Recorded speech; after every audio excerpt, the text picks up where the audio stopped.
वास्तव में हैं तो दिखते कैसे हैं, क्या किसी ने ईश्वर को देखा है, ये सब इच्छा इनके मन में था। और इसके इस प्रश्न के अपने मन में उठ रहे इन प्रश्नों का उत्तर वो बहुत जगह ढूंढ रहे थे, लेकिन कहीं से इनको जवाब नहीं मिल पा रहा था। कोई कोई जो धर्म गुरु होते थे वो उन पे भड़कते भी थे कि इस तरह का प्रश्न मत किया करो। लेकिन ऐसे ही जब इनको मालूम चलता है कि कोलकाता में ही एक बहुत बड़े संत आए हैं जिनका नाम है परमहंस, तो उनसे भेंट करने जाते हैं। शिक्षा प्राप्त करने के बाद भी उनके मन में ईश्वर को जानने की इच्छा तो बनी ही रहती है। उसके बाद 1881 में 18 वर्ष की आयु में विवेकानंद दक्षिणेश्वर काली मंदिर जो कोई कोलकाता में है वहां पे जाते हैं। वहां पे उनको मालूम चलता है कि परमहंस जी आए हुए हैं जो कि बहुत बड़े ज्ञानी या फिर बहुत संत व्यक्ति हैं।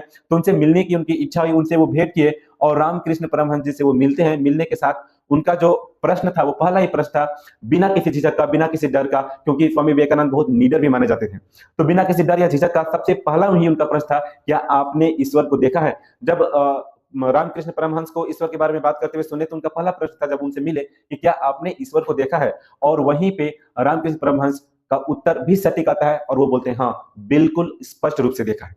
ऐसा उत्तर स्वामी विवेकानंद को पहले कभी नहीं मिला था। जैसे ही रामकृष्ण परमहंस से उनको ये उत्तर मिलता है वो बहुत और इच्छुक होते हैं जानने के बारे में और कुछ जानने के लिए कि अगर ये बोल रहे हैं कि स्पष्ट देखा है तो इसके बारे में और कुछ जानने के लिए वो उनसे और ज्यादा मिलना शुरू करते हैं। और वो यही बात बोलते हैं कि हाँ, हमने ईश्वर को बिल्कुल स्पष्ट देखा, जैसे तुम्हें देख रहा हूं बिल्कुल इस तरह से हमने ईश्वर को भी देखा है।